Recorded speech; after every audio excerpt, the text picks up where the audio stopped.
What's up, everybody? Welcome to Talkin Cinema with Mike. During this podcast, I talk about the magic of film with a special guest, and we break down what we particularly enjoyed about the movie. We go from acting and writing to cinematography and film editing. Our guest today is Tony-winning Broadway producer Daniel Stone, and we will be discussing with you guys about the wonderful musical Little Shop of Horrors.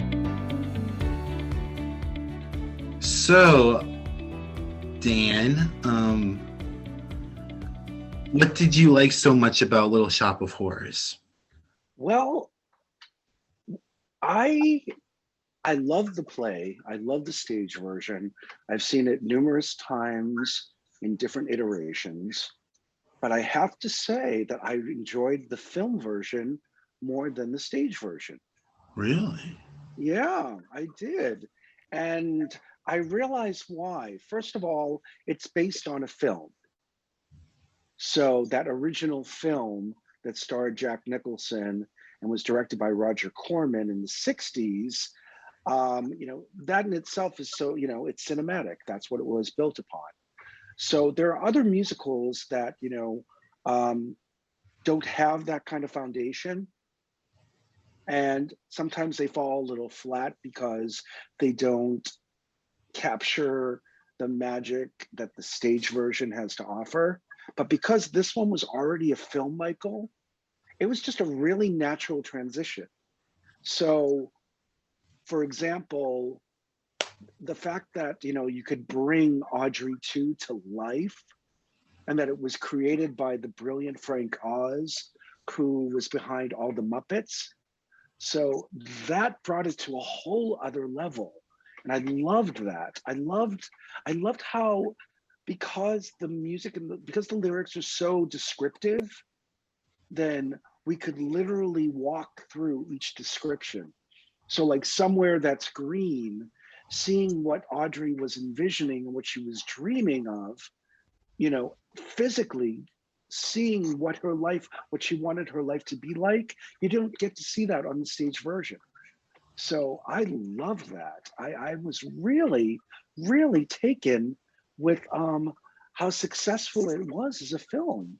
I hadn't seen this film in a long time, and I forgot how seamless it was. And I do think, like I said, it's because it started off as a film. And when Seymour is, describing, the total eclipse of the sun, we're looking at it, everything that he talks about, everything Audrey talks about, even, the whole dentist thing, you're there in the dentist chair, you see the patients, you're in the patient's rooms. And I also think that they were able to capture more successfully than the stage film version, just the style. I felt like I was back in 1960, I felt like I was like, that I was sent back into like the 60s. Yeah, that's exactly where it took place. What do you think is the message of the film, what it's trying to tell the viewers? Well, this one had a happy ending. The stage version doesn't have a happy ending. No. The stage version, everybody more or less gets killed. Right. Spoiler alert, but there you go. I'd like to say that, make sure that you understand your worth and make sure that you remember, what you, how important you are as a person. And like Audrey, she deserves so much more than Oren. And Seymour, he deserves so much more than what, Mushnick had to offer him. He had a passion, she had a passion. So I guess that's it. One thing is, pursuing your passion, but considering that these two people, who were treating them not so wonderfully were killed, I don't know what the message is. I think it's, I think there is something about like being too careful about something working out too easily. Like sometimes I think like the fact that he became so successful, just with this happenstance that happened with the plant, I think you should question that. I think, I think certain forms of success in life It takes a lot of work. It takes a lot of time. It takes a lot of energy. It doesn't just happen, because there's a plant in the window. There are always consequences to certain actions. I think that's it, actually. I think that's the main issue is that we're talking about, like, what happens how do you have to deal with your consequences? How do you have to deal with the consequences after certain actions that you take? So yeah, Yes. it's pretty deep, actually.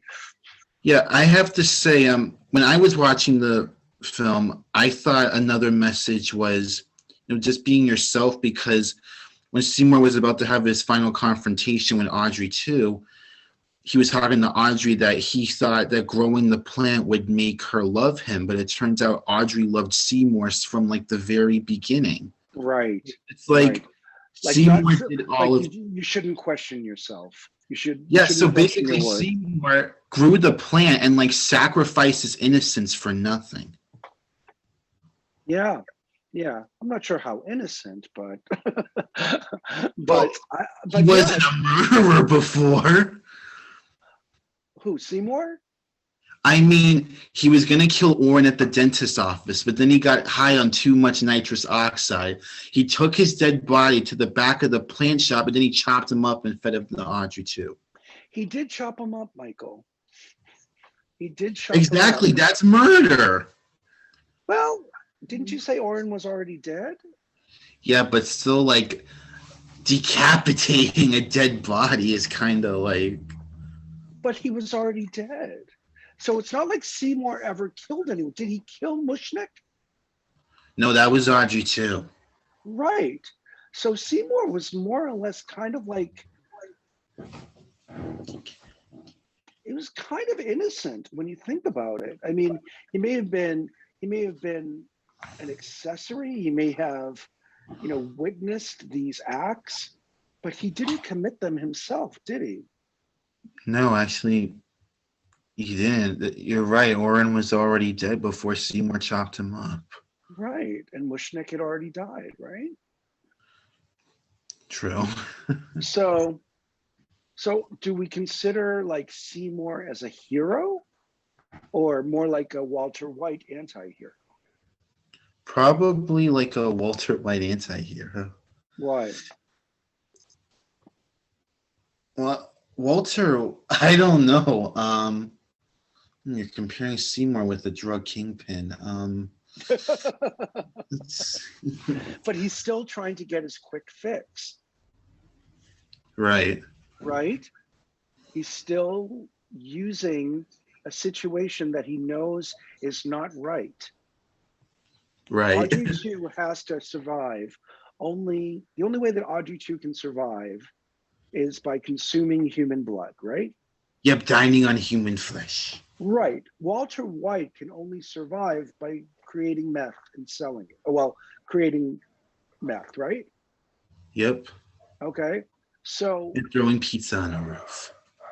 Exactly. So they're involved. So are they more one and the same? I mean, do you think that if Seymour knew that Audrey would love him no matter what, that he would have fallen into this, shall we say, challenging situation? I don't think so, Dan. I don't know. I mean, he came from a really rough life and he was just trying to survive. So if somebody gives you an opportunity that is going to change your life, I think it's quite a struggle and quite challenging to turn away from that opportunity, regardless of the consequences. Right, he takes advantage of the opportunity. Yeah, and I think also he didn't really realize, like Walter, what he was falling into. That's right. I mean, I'm not sure if Seymour would call him Heisenberg, but he definitely took advantage of the situation, right? Yeah, so with Walter White, he just wanted to sell drugs to pay for his medical bills and help out his family, and then At first, At first, right. but But then then he went deeper and deeper down the rabbit hole, and then that's right, when he became obsessed with power. right, exactly. So I mean, even though Seymour, sings this beautiful song and he's very caring and very considerate of everything going on with Audrey, he is kind of like a Walter White, isn't he, Michael? Yeah, he kind of is. The first time I thought of that too. Really? What do you think, Michael? Breaking Bad, the musical? That would certainly be a challenge. I don't know what Vince Gilligan would say about that. I don't know. We'll figure it out. I mean, if you can get someone to like outact Bryan Cranston, Aaron Paul, and Anna Gunn on stage, I say go ahead. But Michael, they all sing. They all have great voices. I don't know. Like, we would need an audition. We would need like a chorus line style audition. I don't know. What's your favorite song from the film? Oh, I got you. okay. All right. So I took notes for this one. Oh. I love, and I love the song, but I loved how they did it in the film more than the stage version. Another one was Skid Row. Really, really letting us live in that world. Yeah. From the moment it starts, when you see that woman, that poor woman, like walking down the street, exhausted, and you can just tell, just in every part of her, just how run down she is. And it was just, a perfect example of what Skid Row is for these people. And the train tracks and the people, the homeless people, and the people who live there. I mean, just every person. And in the stage version, the song's so great and it's so descriptive and it's a fun song and it's a really, really well-structured song. But again, because it's so descriptive, it just popped on screen. So I love that. That one really got to me. I also love the three urchins, the three women. Yeah. The girl group, and they acted as a Greek chorus, and they were much more expansive in the film version. So that really worked well for me. And like I said before, Somewhere That's Green, which has always been one of my favorite songs. It is one of the best songs in the movie. Oh, and to see what she wanted, and to see the Tupperware party, and to see all the other women, and to see, Seymour mowing the grass, it just, and then the kids, the fact that one kid looked like Seymour and the daughter looked like Audrey. I know, it was so adorable. Just really great. But this isn't something I really want to touch on. And I'm not sure if you're going to ask this question, but if you do, forgive the duplication. But I'm just thrilled that they had the brilliance to cast the original Audrey, Ellen Green. Ellen Green did the off-Broadway production, Michael. She's done numerous versions of the show. But you know what happens, you have a stage version, and then for the film version, they usually bring in, a star, a celebrity, or whatever. And it just doesn't have that same kind of grit. And to be able to have her there, and I thought Rick Moranis was fantastic, but to actually have the original Audrey. So when you hear that Audrey singing Somewhere That's Green, cherry on top of the sundae. Cherry on top of the sundae that we will have next weekend. Yes.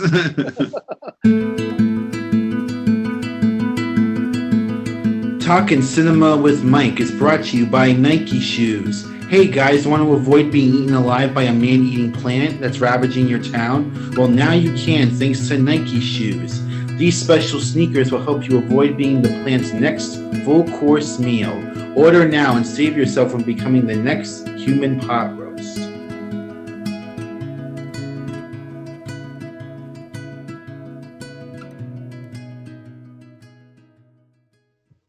What did you think of like the puppet design for Audrey 2? Because for me, that's like one of the best, my most like favorite parts of the movie from like a cinephile's point of view. Because I look at like everything in the movie when I watch I something.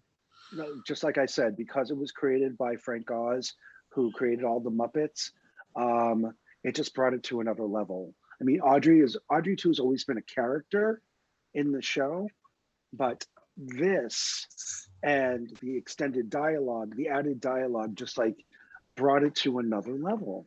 That's why this film version is so good. Is such, is such a success. Yeah, Hmm. I loved it. I thought that, that scene when Audrey 2 was dialing the phone. And I felt like I Darling, was oh yeah, watching, that was a good yeah, scene. I Yeah. felt like I was watching like an old Muppet Show episode. It was great. Yeah, it And was, wasn't it? yeah, and it also had that like the music was a little Muppet Showy too. Yeah, Like it was. Like kind of like here he comes, da, da, yeah. and he's dialing, and it just like it made it so much more. Again, the stage version is great, and to have Audrey 2 on there, and I remember the Broadway production years and years ago. I think they tried, and you'll appreciate this, Michael. I think they tried to like shape Audrey 2 kind of like Jaws, actually. Why? Don't they know the difference between a shark and a Venus flytrap? Let's just say it's a killer is a killer is a killer. They took they took theatrical license. Oh I my don't think god. Spielberg didn't offer like some kind of cease and desist letter, so I think they were fine. Um, So, but for this, it just made so much sense because you cared about Audrey 2, just like you cared about everybody else in that film. And you yeah. look forward to those scenes with just Audrey 2. I mean, never. I mean, I always loved the song. Always loved, that big bass baritone voice when who is behind Audrey 2. And I think it was Levi Tubbs. It was a guy from the Four Tops. Right, right. And I believe that he did it either off Broadway or Broadway, one of the productions. So, you had that, which is such, a staple in the show, Michael. However, to animate it, to bring it to life, just brought it to a whole other level. So I loved it. I loved it. Um, I mean, just how Audrey True grew, just watching Yeah. that happen and just being able to like use that kind of Muppet genius, that puppetry genius in order to make that happen. Like I said, just brought it to another level. Yeah, like I thought the real impressive scene with the puppetry for Audrey 2 was towards the end with Mean Green Mother from Outer Space when she has like all the little Venus flytraps singing Yeah, with her. Like yeah, that part I thought was just like brilliant how they did it. Just like exactly. And nobody could do it like Frank Oz could do that. You I know, know. I mean, you used to watch like did we ever have you watch like the old Muppet Show episodes? You bought me and Melanie like a DVD set of the first season when we were kids. That's what I Uncle remember. Danny, Right. now all the seasons of the Muppet Show are streaming on Disney Plus. Right. So, Michael, after we speak about this, we should take a look at it because we'll have such a greater appreciation for the genius of the Muppet Show. True. Yeah. Yeah, really, really. But yeah, it brought it to life. And yes, a stage version, and you have these brilliant set designers and who can bring these shows to life. But because again, it's so cinematic, it just works. It just works for a show like this. And I think that's why Little Shop is such a successful show, is because it's brilliant. The lyrics are great, the music's great, the performances are fantastic, the characters are fleshed out, and now you can just bring it, now you can just heighten it with this particular medium. Hmm. Yeah, really, really impressive. Where were you the first time you saw Little Shop of Horrors? Where did you see it for the first time? Do you remember? Okay, so I don't think it was the film. I know that I fell in love with the cast recording, the off-Broadway cast recording. I heard that years and years ago, long before even the film came out. But my introduction to it was actually just the cast recording, Michael. Oh, Yeah, I don't think I saw the stage production until probably much later in my life. yeah, because I reread it, just to refresh my memory, that Little Shop of Horrors came out in theaters around Christmas time in 1986. And it Yeah, was, yeah, I guess it came out like around the holidays and it made like a lot of money. And it must have gotten like a lot of good reviews when it came out since it was a cult classic, I'm yeah, guessing. yeah. I mean, I think it went. I think it was successful. I don't. I want to look it up actually to see how well it did. But it's definitely a cult classic, and especially within my musical theater world, Michael. I mean, this is. I mean, what's the best way to put it? People revere this. I mean, when people talk about Little Shop of Horrors, it's just, I mean, everybody, whenever you go to like a piano bar or something, everybody sings Somewhere That's Green or Suddenly Seymour. I myself have also done that. You know, it's just one of those shows that you just if you are in this world, it's just part of your musical theater DNA, as we call it. Yep. And it was also what hit at award shows, Uncle Danny, because it actually scored 2 Oscar nominations Yeah. that year. Well, also look at who was behind it, Michael, and what they did afterwards. You know who it is, right? Um, Alan Menken's Howard Ashman. right, Alan Menken, Howard. That's right. Little Mermaid, Beauty and the Beast, Aladdin. All This the is where they Disney got their stuff. start, Michael. And Yep. their story's fascinating, you know, where it all began for them. You know, they got this great opportunity and it just, you know, it was this huge hit off Broadway and then the film. And then they just, you know, they just went on to these new heights with reinventing, you know, basically the new Disney cartoon. I know, Uncle Danny. Alan Menken actually won 3 Oscars for original score for Little Mermaid, Beauty and the Beast, and Aladdin. Yeah, yeah. So I'm sorry, my headphones are off. Is that okay? That's fine. I can still hear you. Okay, good. Yeah, exactly. So when you have that kind of history as well, Michael, there are just like so many there's so many incredible people who are attached to this story, who are attached to this, and we know them, but we don't know them. You know, so you start listening to Little Mermaid, start listening to Beauty and the Beast, start listening to Aladdin, and you all of a sudden it's like, wait a minute, Somewhere That's Green. That sounds like part of your world. Wait a minute. Alan Menken. Yes, Howard Ashman. You know, and all of a sudden it's just like you think about like, you know, every song and how brilliant the lyrics are and how descriptive you are. It's like same thing as like, I want to be where the people are. I want to play, you know, part of your world. And when you think about like, you know, the opening number for Beauty and the Beast, and you think about Little Shop of Horrors, you think about the beginning. It has that great beginning, that great setup that you'll never forget. And it tells you everything you need to know that you're in for. Did Alan Menken do like anything else before Little Shop of Horrors? Like, was he known for anything else before that? I Was like that had like his start when he started being recognized. first big one, Michael. They did a few musicals that I'm not sure that really took off. I'm not sure if they were before or after, but we should look that up. But no, I think this was their first big hit. Oh, Yeah, but it's is he still composing music now, Alan Menken? sure. Yeah, Unfortunately, that's what I thought. Howard Ashman died. I know he died before Alan Menken won for Beauty and the Beast. He died of, I think it was AIDS, Uncle Danny. He did, honey. He did. Yeah, yeah, and that actually, you know, that bleeds into his work as well. You know, the struggles that he was going through. So when you think about the characters and you think about what's, you know, happening with them, every creator brings in, you know, their own their own story in some kind of capacity. So, you just think about the struggles of Audrey, you think about the struggles of Seymour, and they're not being heard, they're not being seen, they're not being appreciated for, who they are. And you ask yourself, wait a minute, maybe this was Howard Ashman talking about not feeling seen, not being heard, not being this. Maybe, one of the creatives feeling that as well.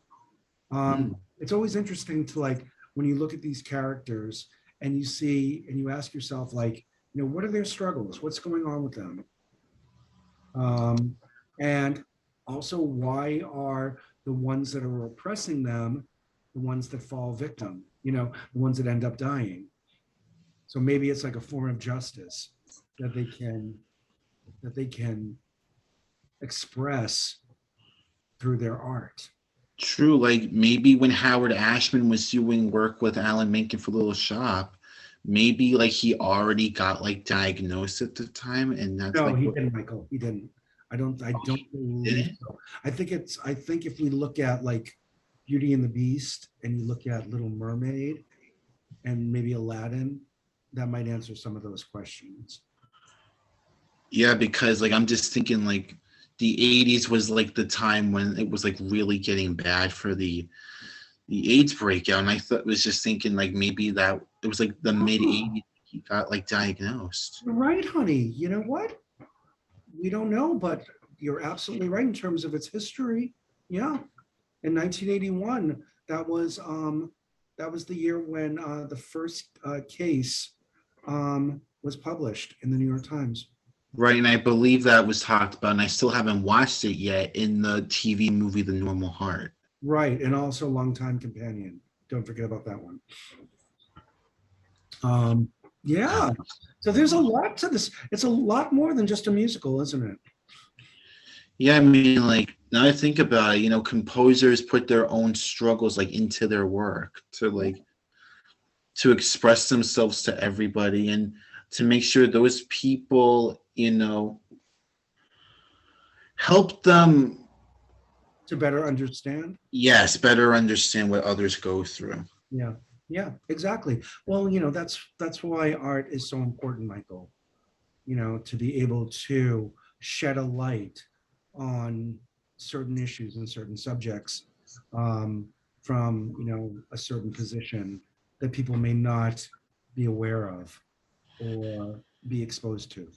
Yeah, whether it's through like film or like dancing or art, like that's how people express themselves. Exactly. Hey guys, so watching Little Shop of Horrors recently has made me think of acts of destruction going on in the world today. One of those is the ongoing violence happening in the Ukraine. The people there have had their houses blown up and losing everything that they have. We can't allow this to go on any further. But there is a way that each and every one of you can help put a stop to this. Just log on to donate.amnestyusa.org and give the people of the Ukraine a brighter and better future. Thank you.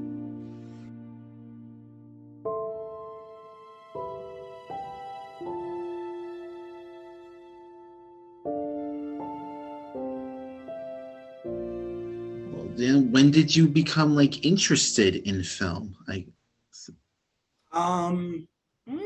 Well, I'm going to give this one to, your grandfather, your Zaid, my dad. We would go to movies all the time. Oh, so he introduced you to a lot of good stuff. To a lot of films. I mean, I remember being woken up. You'll like this story, Michael. Okay. You'll like this one. Woke us up and he wanted to take us to the movies. And there were two movies we were going to go that he wanted to see. Bambi and Jaws. And I, of course, wanted to see Jaws, but I was too young. So I had to go see Bambi. And your mother went to see Jaws, well, at least for a little while. And then you ran out of the theater and saw Bambi with you. But we would always go to the movies. There was also where we grew up in Malden, where you live, is there was a movie theater in the middle of Malden Square, Michael. It was called the Right. Granada Theater. And it was like this, I think it was an old vaudevillian house. It was a really, really nice theater. And we would go to that theater a lot. So I remember that. So we would go to drive-ins. Revere had a drive-in. So the Revere, Right. the one that used to be that theater, rest in peace. Which was still around, movie theaters. RIP, exactly. So there was that. Movies were a big part of our lives. And then of course, when the VCR was created, Michael, and we got that, and that was a huge deal. And we would get, we go to the video store and we get like 2 or 3 or 4 different films, and they would expose us to all these like films that they loved. I think that was it. I think it was the advent of the VCR that really, really helped to like light the fire with my love affair for like films. And I only like particular films. And I think because we had this opportunity to look at films from all those years before, I was really able to like pick and choose what worked and what didn't work for me. Yeah. That's also what has helped to shape and mold me, as a producer and as a performer. Why I fell in love with this show, why this one. And yeah, that's funny. I never thought about that. So yeah, like sometimes like I would think like if I grew up like during your time, Uncle Danny, like it being like in the 80s, like going to like a Blockbuster every night and renting like 3 movies like on a Friday night. You know me, like with my interest, like right now, since it's October, I've actually been watching a lot of like 80s horror movies. I've been watching like the sequels to like Halloween and Nightmare on Elm Street. So me, like as a kid in the age, going to like the video store, I would get like Evil Dead and Poltergeist and The Fly all in one night and watch them. I had like Barbara Streisand-a-thon, Funny Girl, Funny Lady, The Way We Were, Nuts, What's Up, Doc? And then of course we had the whole Mel Brooks thing. So we would watch a Mel Brooks film usually like every other weekend. And like Young Frankenstein and Blazing Saddles on a Friday night. I mean that was just our lives. But it was the VCR. Yeah, I think that's when things really changed, because I was finally exposed to so many different films that I was not aware of that may have been on like a late night, on the late movie or something. But all of a sudden I could just pop it in and I could watch it, and then of course, I fell in love with so many of the 80s films that I've tried to expose you to, like the Broadcast Newses and, like the Sophie's Choices, and just really finding like my own taste. And that was because of that. So part Zaid and Grammy, part drive-ins. Did Mom introduce you to anything? Well, if your mom was interested in something, yeah, you got to be interested in something. Oh. So if your mom always had great respect for my voice, my singing voice. So if she found a song that she thought would be good for me, not only would she want me to learn it, but she would lock me in the room until I learned it. Oh my, she did that to you? And I loved it. That's how I knew. How did you put up with her back in the day? I laughed. She was so funny. She just said, "You're not moving. It sounds great in your voice. You are going to learn this right now." And to tell you the truth, honey, I actually use some of them for auditions, even to this day.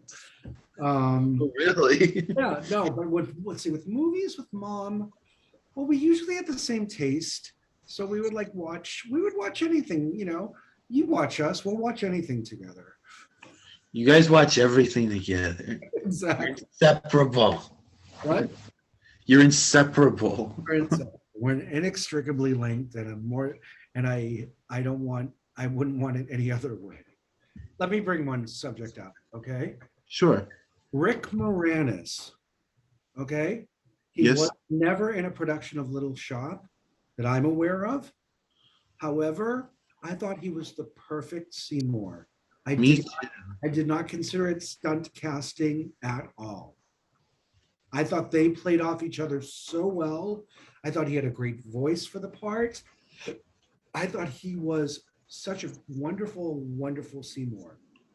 Now, like Steve Martin and all the other like characters, you know, a little bit of celebrity stunt casting, but it worked for me. It really worked. I didn't feel like it was distracting, that, you know, it took me away from the story. And actually, I think, again, kind of illuminated it. Because if you don't know, Michael, Rick Moranis started doing sketch TV in You Canada. did? Yeah, it was called Second City. And the majority of those people also worked on Saturday Night Live. So if you notice, like the Bill Murrays and, you know, the Jim Belushi and Christopher Guest and a few others, they're all part of Rick Moranis's world. So I didn't feel like, you know, they were distracting the story, because they all were so good at what they did that it wasn't until I saw the credits and I realized, okay. So like the Bill Murray character with the dentist, it worked, you know, it worked. Yeah. Or like John Candy as the radio announcer. Yes, exactly. So John Candy grew up in Canada, and he and Rick Moranis worked together. So yes, you know, even though celebrities were part of it, they were not, like, I'll say, impediments. They didn't, you know, they didn't put a halt on the show like other ones that I've seen where, you know, you have somebody who, you know, you have a star who's, you know, who makes a cameo and it kind of takes you out of the show. Yeah. That wasn't the case here. I'll tell you, it's like probably one of the most successful transfer from stage to film. Yeah, like I thought Rick Moranis was really Seymour, but like I think prior to that, did he have like do like any kind of musical like movies at all? Or I think it was like his first one he ever did. Right. This was like this was kind of like the well-kept secret. And it would be interesting, like I'm sure when he was cast, first of all, I'm sure the theater community was up in arms because they wanted, you know, a theater person to do it. But I hope that everybody like myself was pleasantly surprised. Yeah, because How good he was and how well he played off of Ellen Greene. Remember, Michael, she'd been doing like thousands of performances of this role. She is Audrey. I mean, this is the role that she is known for, okay? yep. Thrown into it, and as if they've been doing it forever. That was really, really impressive. It was really impressive. Yeah. Like Rick, people were probably thinking like Rick Moranis was everywhere in the 80s. He was doing like all sorts of comedies, like Ghostbusters and Spaceballs and Parenthood. And people are like, well, probably when Little Shop of Horrors was announced, they're saying so they got Rick Moranis to play the leading man in this, and then I mean, physically he fit it like a glove. oh, perfect. Right, Okay, right. But did he really have the goods to be able to take on? That's what probably people didn't believe. Right, and he did it, and he did Yes, it he did. so well. Yep, and Vincent Gardenia, who plays Mushnick, so he does have a musical theater background before he did Moonstruck, before he did all the other, you know, TV shows and films. So that one I was fine with, but they cut his song. There's this great song from the show called Mushnick and Son. There's a song called Mushnick and Son that they cut Great out. song, yeah. Yeah. Wow. But from a cinematic perspective, I totally get it. Just like there were certain parts of songs, like the first song, Little Shop, like the urchins sing like a few more, probably around 15, 20 more bars of a certain part of the song. But you don't need it because you want to describe, because you want to be able to introduce the people to Skid Row. You switch positions. Hope the angle. Michael, I wanted to get a little more comfortable, and also I wanted to plug in my laptop. So, did you think the happy ending for the movie was necessary rather than like the more tragic in the musical? Yes, and this is why. And I'm going to go back to what I was talking about earlier, because it's so descriptive and cinematic. I liked having, a nice little button, a nice little ribbon, and a happy ending for both of them.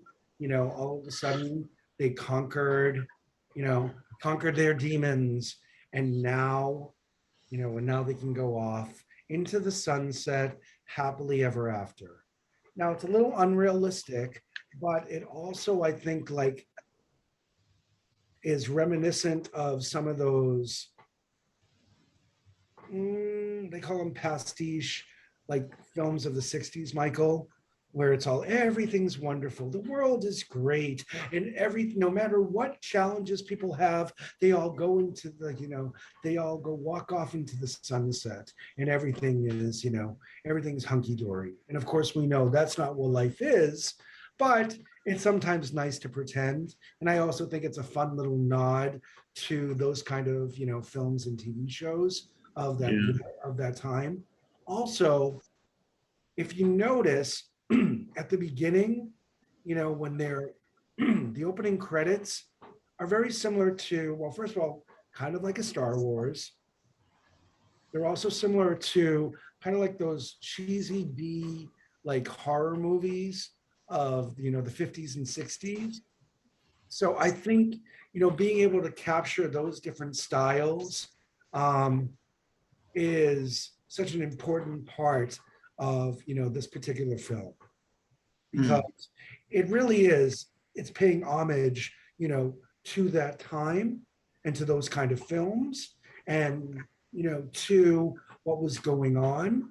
Let's just say people weren't really that aware of race relations. People didn't really, they go off into the sunset. What about all the other people living on Skid Row? Mostly people of color. We don't see anything happen with that, right?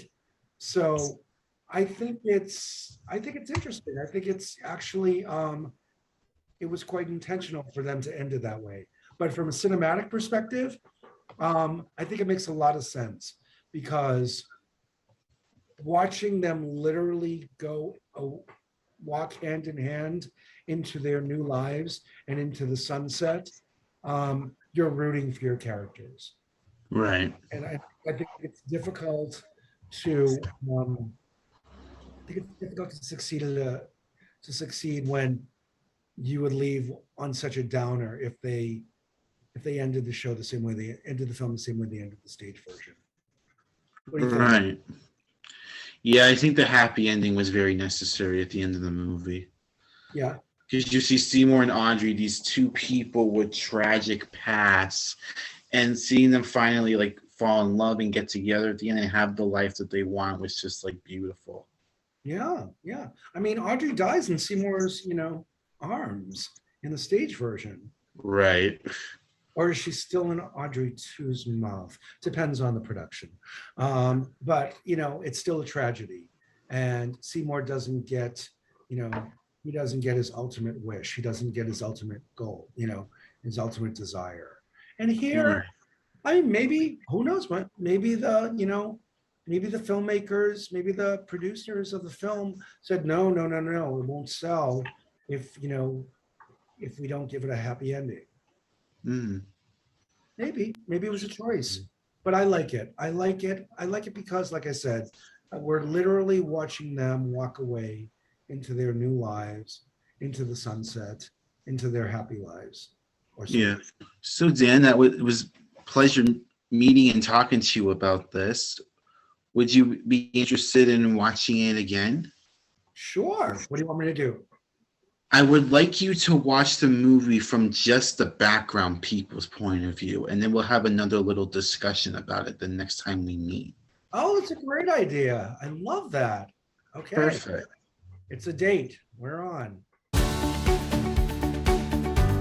Okay, guys, that's all the time we have for today. Tune in next week where I speak to Tony-winning Broadway producer Daniel Stone about the wonderful musical Little Shop of Horrors. Don't forget to like and subscribe. Have a good day.